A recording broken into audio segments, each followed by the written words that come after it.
Andrew Cuomo, the poster child of the failed, humiliated establishment, this young Mamdani guy, he's talking about an issue that actually matters. All right, kind of a surprising take here from Dave Smith on his podcast with Scott Horton from the other day. I recommend you check it out if you are interested. But in this particular segment, as you'll see, he is going to take a shot at Andrew Cuomo and then get into discussing a little bit about Mamdani and how he sees the appeal of Mamdani. Let me know what you guys think about that in the comments below. And here we go.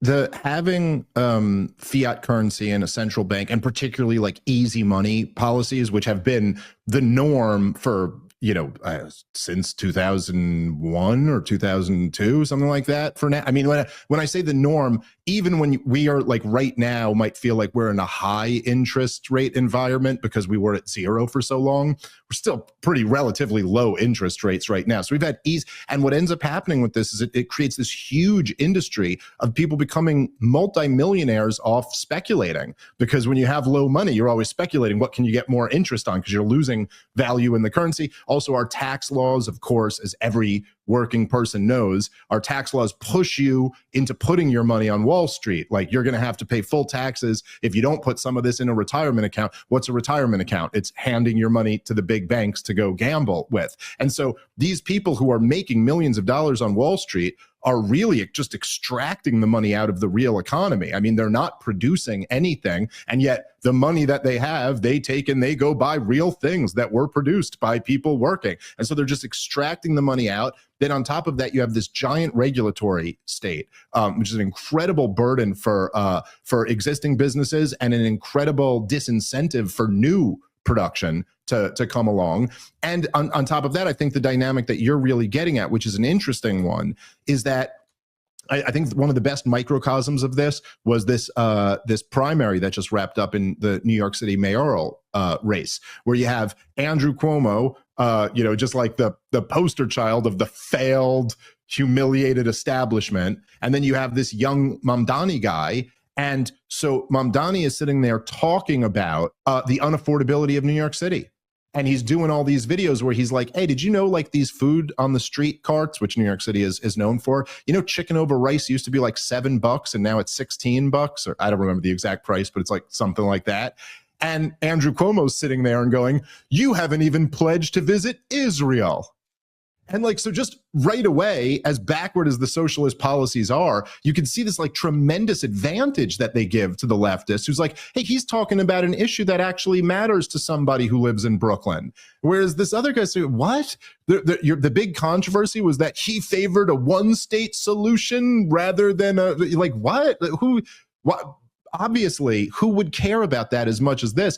Then the other part that really ties into what you're saying, I don't know if you saw this, but it really is quite funny. But Mamdani does this video about why chicken over rice from the street carts is skyrocketing up in price. And he's interviewing the guys. Why is it that you're charging more money now than you were there? And what he finds from the guys is that, oh, see, they don't own the street carts, or they don't own the permit, the right that the government gives you to set up a food cart on the street. It's not a food truck exactly. They're like little carts, but you need a permit to be there. And guess what? You're not even paying the government for it. You're paying somebody who the government sold a permit to. And then his conclusion is like, capitalism. But you're like, hey, dude, it was right there in your own video. That the problem isn't capitalism at all. The problem is this commons property that the government is now like turning into a racket, and you're getting screwed. But like, even in his own video right there, it's like, no, clearly the problem here isn't capitalism. Why the hell should the system be that the government gets to sell these permits and then you're basically a slave to the permit holder class, which by the way is true for the, not so much with Ubers anymore, but it was true in New York City with the taxi medallion system too, where these guys take out mortgages to buy a medallion and are now a debt slave to some guy who just was connected to someone at Capitol Hill in New York City. It's all, anyway. And on top of that, the price of chicken and rice has doubled.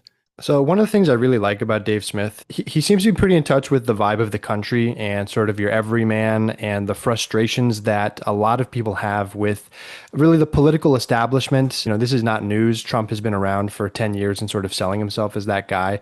But there are a lot of people that still will line up behind your establishment figures and, play cheerleader for those individuals, and I think foolishly so. And so it's really a breath of fresh air when you have someone like Dave Smith willing to just call out people like Andrew Cuomo as the frauds that they are and say a kind word or so about, when he recognizes when he recognizes a guy like Mamdani who is selling ideas that real people care about and that affects real people, that he can recognize that and point that out. And so that I can appreciate. Obviously, we're not going to agree on everything, and Dave Smith would never vote for Mamdani. If I were a New Yorker, I would vote for Mamdani. That's just me. I don't know. You guys can argue with me about that in the comments.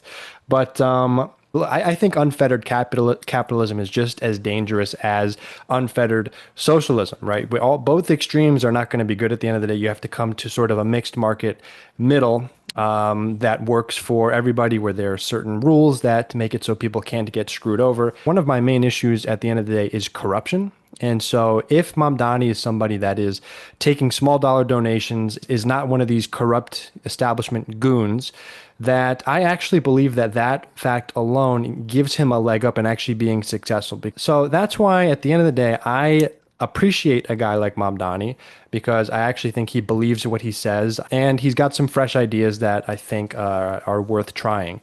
So, and I don't think he's a full-blown socialist at the end of the day. He's a democratic socialist, and there's always going to be some mix of free market and social programs. Anyway, those are some of my thoughts. Let me know what you guys think about that in the comments. Happy to hear from you. Please like the video, subscribe, and I'll see you guys in the next one.